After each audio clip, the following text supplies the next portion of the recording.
The Invisible Man. By G.K. Chesterton. In the cool blue twilight of two steep streets in Camden Town, the shop at the corner, a confectioner's, glowed like the butt of a cigar. One should rather say, perhaps, like the butt of a firework, for the light was of many colors and some complexity, broken up by many mirrors and dancing on many gilt and gaily colored cakes and sweetmeats. Against this one fiery glass were glued the noses of many gutter snipes, for the chocolates were all wrapped in those red and gold and green metallic colors which are almost better than chocolate itself, and the huge white wedding cake in the window was somehow at once remote and satisfying, just as if the whole North Pole were good to eat. Such rainbow provocations could naturally collect the youth of the neighborhood up to the ages of 10 or 12. But this corner was also attractive to youth at a later stage, and a young man, not less than 24, was staring into the same shop window. To him, also, the shop was of fiery charm, but this attraction was not wholly to be explained by chocolates, which, however, he was far from despising. He was a tall, burly, red-haired young man, with a resolute face but a listless manner.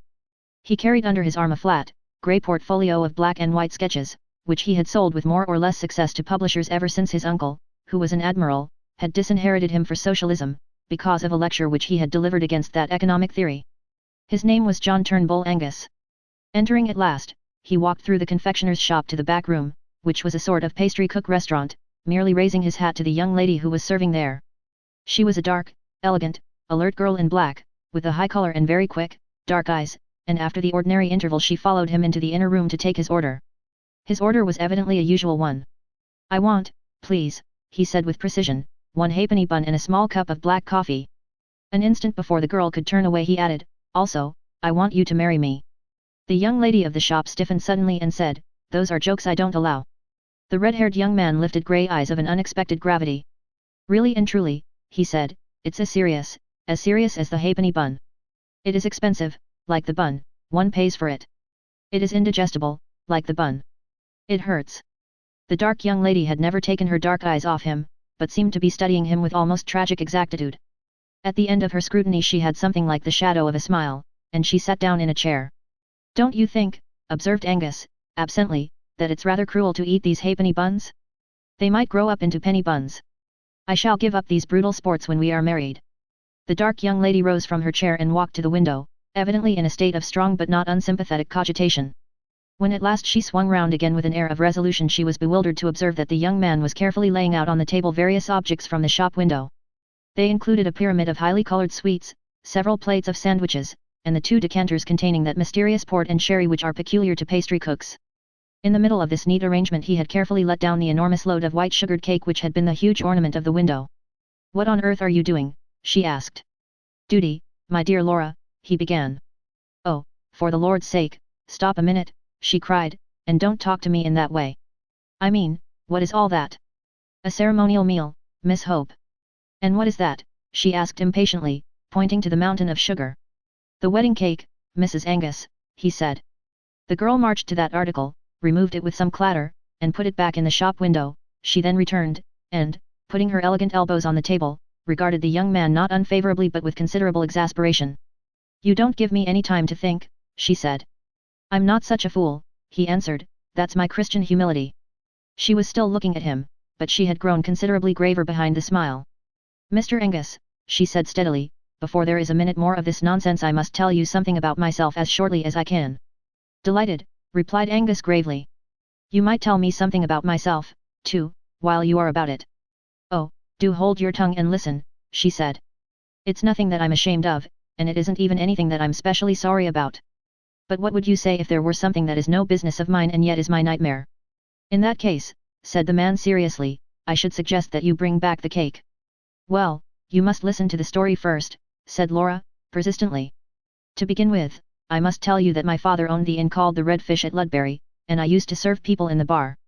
I have often wondered," he said, "why there was a kind of a Christian air about this one confectioner's shop.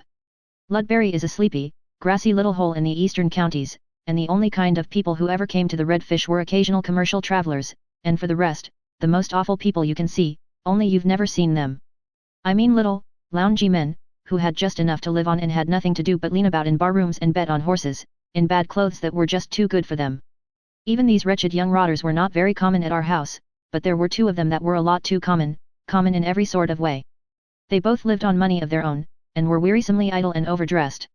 But yet I was a bit sorry for them, because I half believe they slunk into our little empty bar because each of them had a slight deformity, the sort of thing that some yokels laugh at. It wasn't exactly a deformity either, it was more an oddity. One of them was a surprisingly small man, something like a dwarf, or at least like a jockey. He was not at all jockeyish to look at, though. He had a round black head and a well-trimmed black beard, bright eyes like a bird's, he jingled money in his pockets, he jangled a great gold watch chain, and he never turned up except dressed just too much like a gentleman to be one. He was no fool though a feudal idler, he was curiously clever at all kinds of things that couldn't be the slightest use, a sort of impromptu conjuring, making 15 matches set fire to each other like a regular firework, or cutting a banana or some such thing into a dancing doll. His name was Isidore Smythe, and I can see him still, with his little dark face, just coming up to the counter, making a jumping kangaroo out of 5 cigars. The other fellow was more silent and more ordinary, but somehow he alarmed me much more than poor little Smythe. He was very tall and slight, and light-haired, his nose had a high bridge, and he might almost have been handsome in a spectral sort of way, but he had one of the most appalling squints I have ever seen or heard of. When he looked straight at you, you didn't know where you were yourself, let alone what he was looking at. I fancy this sort of disfigurement embittered the poor chap a little, for while Smythe was ready to show off his monkey tricks anywhere, James Welkin, that was the squinting man's name, never did anything except soak in our bar parlour, and go for great walks by himself in the flat, grey country all round. All the same, I think Smythe, too, was a little sensitive about being so small, though he carried it off more smartly. And so it was that I was really puzzled, as well as startled, and very sorry, when they both offered to marry me in the same week. Well, I did what I've since thought was perhaps a silly thing. But, after all, these freaks were my friends in a way, and I had a horror of their thinking I refused them for the real reason, which was that they were so impossibly ugly. So I made up some gas of another sort, about never meaning to marry anyone who hadn't carved his way in the world. I said it was a point of principle with me not to live on money that was just inherited like theirs. 2 days after I had talked in this well-meaning sort of way, the whole trouble began. The first thing I heard was that both of them had gone off to seek their fortunes, as if they were in some silly fairy tale. Well, I've never seen either of them from that day to this.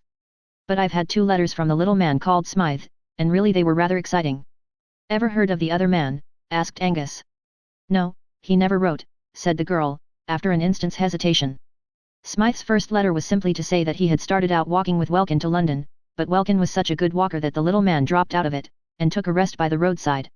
He happened to be picked up by some travelling show, and, partly because he was nearly a dwarf, and partly because he was really a clever little wretch, he got on quite well in the show business, and was soon sent up to the aquarium, to do some tricks that I forget. That was his first letter. His second was much more of a startler, and I only got it last week. The man called Angus emptied his coffee cup and regarded her with mild and patient eyes. Her own mouth took a slight twist of laughter as she resumed, I suppose you've seen on the hoardings all about this Smythe's silent service? Or you must be the only person that hasn't. Oh, I don't know much about it, it's some clockwork invention for doing all the housework by machinery. You know the sort of thing, press a button, a butler who never drinks. Turn a handle, 10 housemaids who never flirt. You must have seen the advertisements. Well, whatever these machines are, they are making pots of money, and they are making it all for that little imp whom I knew down in Ludbury. I can't help feeling pleased the poor little chap has fallen on his feet, but the plain fact is, I'm in terror of his turning up any minute and telling me he's carved his way in the world, as he certainly has. And the other man, repeated Angus with a sort of obstinate quietude. Laura Hope got to her feet suddenly. My friend, she said, I think you are a witch. Yes, you are quite right. I have not seen a line of the other man's writing, and I have no more notion than the dead of what or where he is. But it is of him that I am frightened. It is he who is all about my path. It is he who has half driven me mad. Indeed, I think he has driven me mad, for I have felt him where he could not have been, and I have heard his voice when he could not have spoken. Well, my dear, said the young man, cheerfully, if he were Satan himself, he is done for now. You have told somebody. One goes mad all alone, old girl. But when was it you fancied you felt and heard our squinting friend? I heard James Welkin laugh as plainly as I hear you speak, said the girl, steadily. There was nobody there, for I stood just outside the shop at the corner, and could see down both streets at once. I had forgotten how he laughed, though his laugh was as odd as his squint. I had not thought of him for nearly a year. But it's a solemn truth that a few seconds later the first letter came from his rival. Did you ever make the spectre speak or squeak, or anything? Asked Angus, with some interest. Laura suddenly shuddered, and then said, with an unshaken voice, yes. Just when I had finished reading the second letter from Isidore Smythe announcing his success. Just then, I heard Welkin say, he shan't have you, though. It was quite plain, as if he were in the room, It is awful, I think I must be mad. If you really were mad, said the young man, you would think you must be sane. But certainly there seems to me to be something a little rum about this unseen gentleman. 2 heads are better than 1, I spare you allusions to any other organs and really, if you would allow me, as a sturdy, practical man, to bring back the wedding cake out of the window. Even as he spoke, there was a sort of steely shriek in the street outside, and a small motor, driven at devilish speed, shot up to the door of the shop and stuck there. In the same flash of time a small man in a shiny top hat stood stamping in the outer room. Angus, who had hitherto maintained hilarious ease from motives of mental hygiene, revealed the strain of his soul by striding abruptly out of the inner room and confronting the newcomer. A glance at him was quite sufficient to confirm the savage guesswork of a man in love. This very dapper but dwarfish figure, with the spike of black beard carried insolently forward, the clever unrestful eyes, the neat but very nervous fingers, could be none other than the man just described to him, Isidore Smythe, who made dolls out of banana skins and matchboxes, Isidore Smythe, who made millions out of undrinking butlers and unflirting housemaids of metal. For a moment the two men, instinctively understanding each other's air of possession, looked at each other with that curious cold generosity which is the soul of rivalry. Mr. Smythe, however, made no allusion to the ultimate ground of their antagonism, but said simply and explosively, "Has Miss Hope seen that thing on the window?" "On the window," repeated the staring Angus. "There's no time to explain other things," said the small millionaire shortly. "There's some tomfoolery going on here that has to be investigated." He pointed his polished walking stick at the window, recently depleted by the bridal preparations of Mr. Angus, and that gentleman was astonished to see along the front of the glass a long strip of paper pasted, which had certainly not been on the window when he looked through it some time before. Following the energetic Smythe outside into the street, he found that some yard and a half of stamp paper had been carefully gummed along the glass outside, and on this was written in straggly characters, "If you marry Smythe, he will die." "Laura," said Angus, putting his big red head into the shop, "you're not mad?" "It's the writing of that fellow Welkin," said Smythe gruffly. "I haven't seen him for years, but he's always bothering me. 5 times in the last fortnight he's had threatening letters left at my flat, and I can't even find out who leaves them, let alone if it is Welkin himself. The porter of the flat swears that no suspicious characters have been seen, and here he has pasted up a sort of dado on a public shop window, while the people in the shop—" "Quite so," said Angus modestly, "while the people in the shop were having tea." "Well, sir, I can assure you I appreciate your common sense in dealing so directly with the matter. We can talk about other things afterwards. The fellow cannot be very far off yet, for I swear there was no paper there when I went last to the window, 10 or 15 minutes ago. On the other hand, he's too far off to be chased, as we don't even know the direction. If you'll take my advice, Mr. Smythe, you'll put this at once in the hands of some energetic inquiry man, private rather than public. I know an extremely clever fellow, who has set up in business 5 minutes from here in your car. His name's Flambeau, and though his youth was a bit stormy, he's a strictly honest man now, and his brains are worth money. He lives in Lucknow Mansions, Hampstead." "That is odd," said the little man, arching his black eyebrows. "I live, myself, in Himalaya Mansions, round the corner. Perhaps you might care to come with me. I can go to my rooms and sort out these queer Welkin documents, while you run round and get your friend the detective." "You are very good," said Angus politely. "Well, the sooner we act the better." Both men, with a queer kind of impromptu fairness, took the same sort of formal farewell of the lady, and both jumped into the brisk little car. As Smythe took the handles and they turned the great corner of the street, Angus was amused to see a gigantesque poster of Smythe's Silent Service, with a picture of a huge headless iron doll, carrying a saucepan with the legend, "A cook who is never cross." "I use them in my own flat," said the little black-bearded man, laughing, "partly for advertisements, and partly for real convenience. Honestly, and all above board, those big clockwork dolls of mine do bring your coals or claret or a timetable quicker than any live servants I've ever known, if you know which knob to press. But I'll never deny, between ourselves, that such servants have their disadvantages, too." "Indeed," said Angus, "is there something they can't do?" "Yes," replied Smythe coolly, "they can't tell me who left those threatening letters at my flat." The man's motor was small and swift like himself, in fact, like his domestic service, it was of his own invention.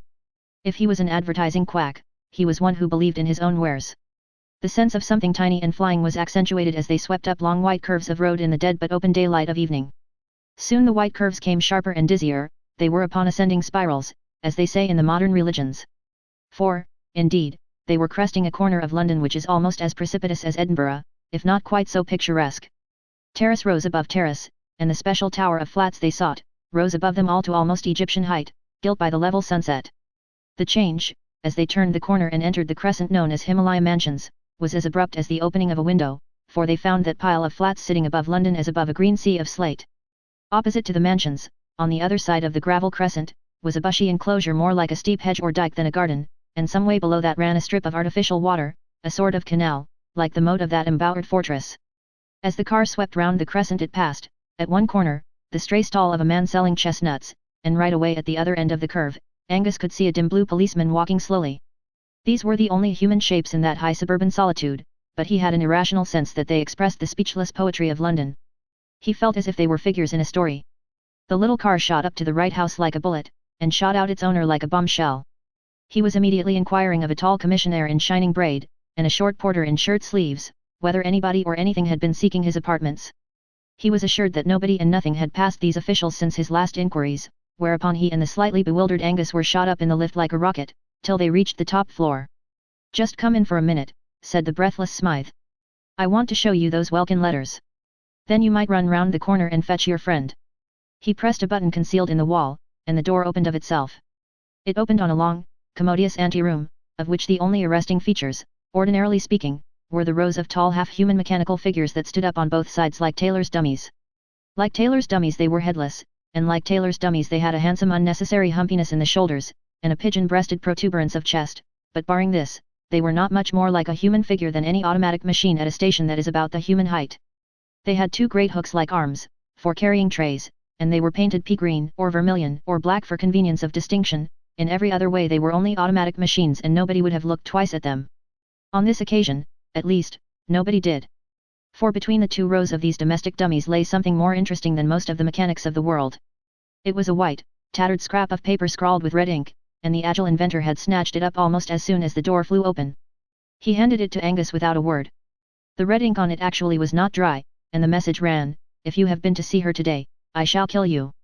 There was a short silence, and then Isidore Smythe said quietly, "Would you like a little whiskey?" "I rather feel as if I should."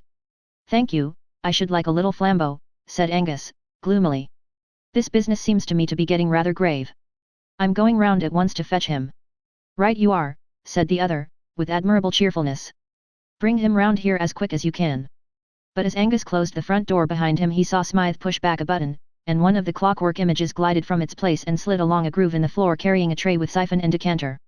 There did seem something a trifle weird about leaving the little man alone among those dead servants, who were coming to life as the door closed. 6 steps down from Smythe's landing the man in shirt sleeves was doing something with a pail. Angus stopped to extract a promise, fortified with a prospective bribe, that he would remain in that place until the return with the detective, and would keep count of any kind of stranger coming up those stairs. Dashing down to the front hall he then laid similar charges of vigilance on the commissionaire at the front door, from whom he learned the simplifying circumstances that there was no back door. Not content with this, he captured the floating policeman and induced him to stand opposite the entrance and watch it, and finally paused an instant for a pennyworth of chestnuts, and an inquiry as to the probable length of the merchant's stay in the neighborhood. The chestnut seller, turning up the collar of his coat, told him he should probably be moving shortly, as he thought it was going to snow.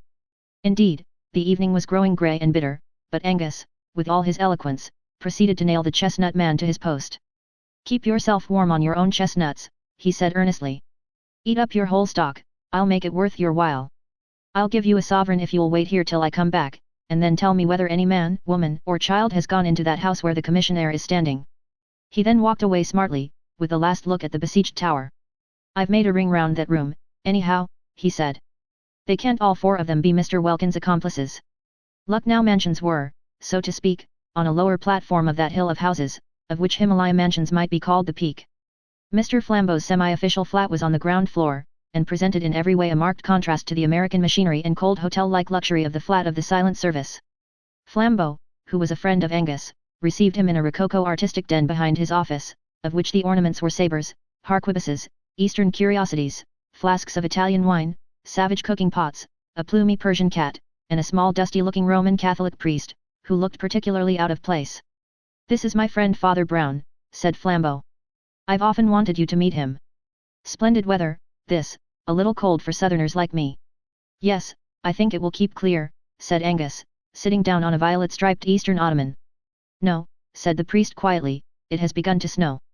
And, indeed, as he spoke, the first few flakes, foreseen by the man of chestnuts, began to drift across the darkening windowpane. "Well," said Angus heavily, "I'm afraid I've come on business, and rather jumpy business at that. The fact is, Flambeau, within a stone's throw of your house is a fellow who badly wants your help. He's perpetually being haunted and threatened by an invisible enemy, a scoundrel whom nobody has even seen."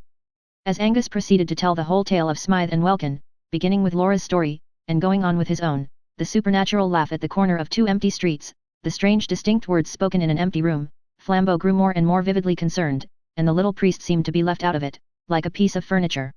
When it came to the scribbled stamp paper pasted on the window, Flambeau rose, seeming to fill the room with his huge shoulders. "If you don't mind," he said, "I think you had better tell me the rest on the nearest road to this man's house. It strikes me, somehow, that there is no time to be lost." "Delighted," said Angus, rising also, "though he's safe enough for the present, for I've set 4 men to watch the only hole to his burrow." They turned out into the street, the small priest trundling after them with the docility of a small dog. He merely said, in a cheerful way, like one making conversation, "How quick the snow gets thick on the ground." As they threaded the steep side streets already powdered with silver, Angus finished his story, and by the time they reached the crescent with the towering flats, he had leisure to turn his attention to the 4 sentinels. The chestnut seller, both before and after receiving a sovereign, swore stubbornly that he had watched the door and seen no visitor enter. The policeman was even more emphatic. He said he had had experience of crooks of all kinds, in top hats and in rags. He wasn't so green as to expect suspicious characters to look suspicious. He looked out for anybody, and, so help him, there had been nobody. And when all 3 men gathered round the gilded commissionaire, who still stood smiling astride of the porch, the verdict was more final still. "I've got a right to ask any man, duke or dustman, what he wants in these flats," said the genial and gold-laced giant, "and I'll swear there's been nobody to ask since this gentleman went away." The unimportant Father Brown, who stood back, looking modestly at the pavement, here ventured to say meekly, "Has nobody been up and down stairs, then, since the snow began to fall?" "It began while we were all round at Flambeau's." "Nobody's been in here, sir, you can take it from me," said the official, with beaming authority. "Then I wonder what that is," said the priest, and stared at the ground blankly like a fish. The others all looked down also, and Flambeau used a fierce exclamation in a French gesture.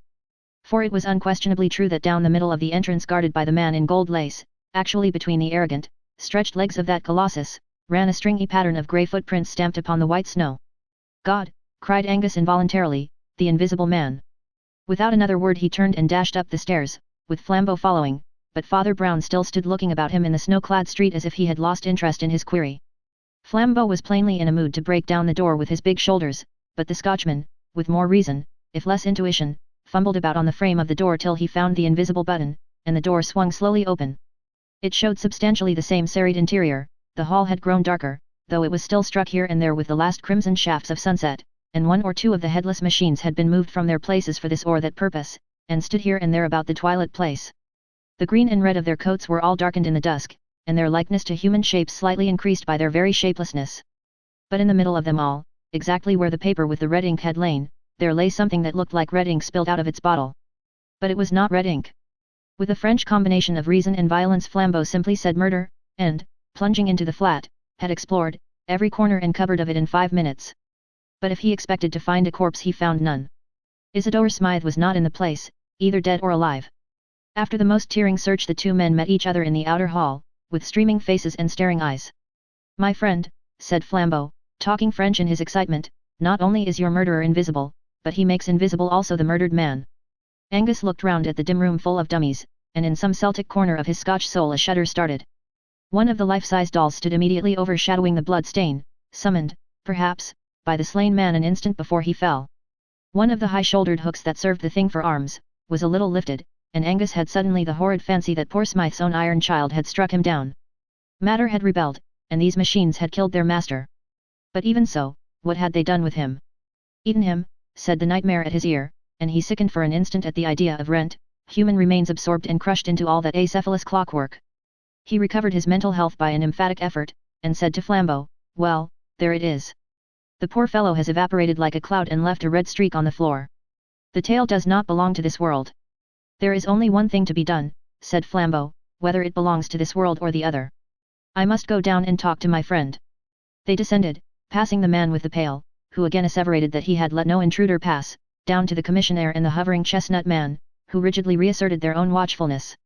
But when Angus looked round for his 4th confirmation he could not see it, and called out with some nervousness, "Where is the policeman?" "I beg your pardon," said Father Brown, "that is my fault. I just sent him down the road to investigate something, that I just thought worth investigating."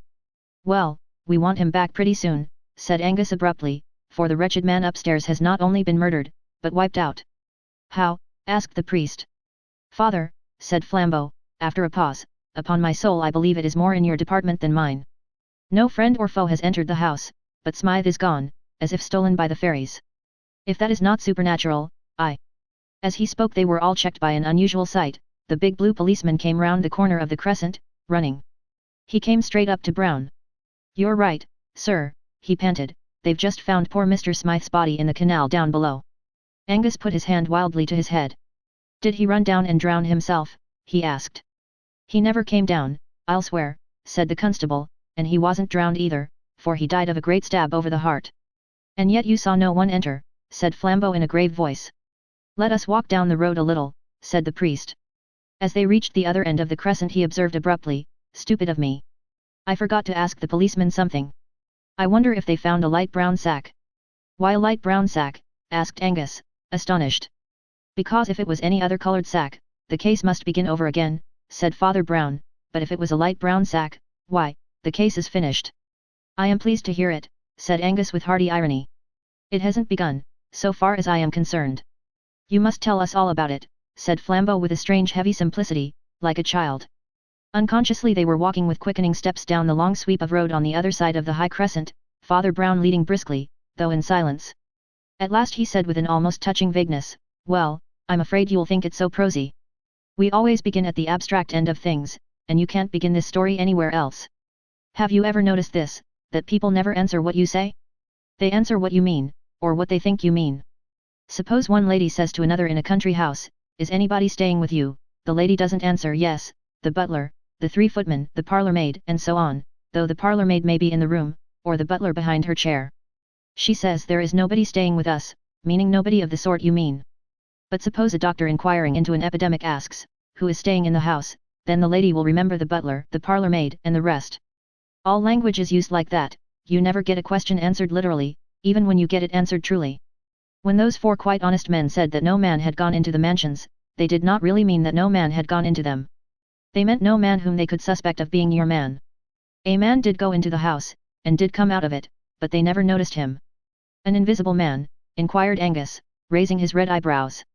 A mentally invisible man, said Father Brown. A minute or two after he resumed in the same unassuming voice, like a man thinking his way. Of course you can't think of such a man, until you do think of him. That's where his cleverness comes in.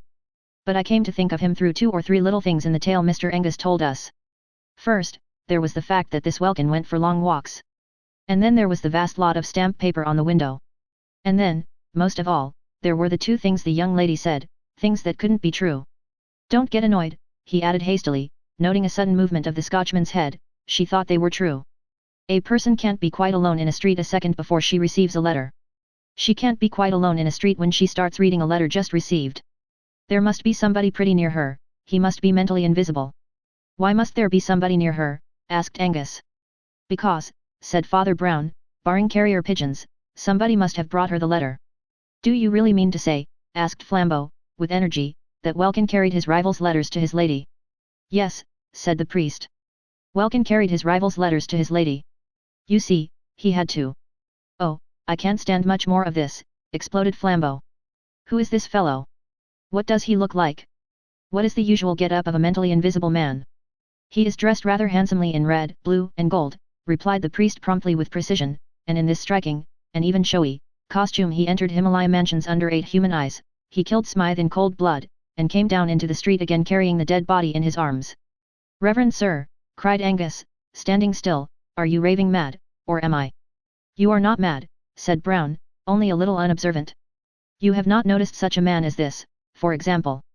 He took 3 quick strides forward, and put his hand on the shoulder of an ordinary passing postman who had bustled by them unnoticed under the shade of the trees.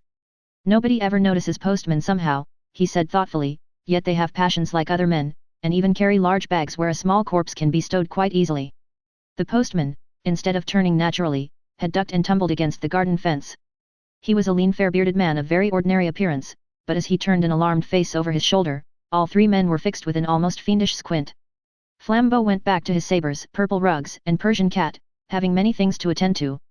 John Turnbull Angus went back to the lady at the shop, with whom that imprudent young man contrives to be extremely comfortable. But Father Brown walked those snow-covered hills under the stars for many hours with a murderer, and what they said to each other will never be known.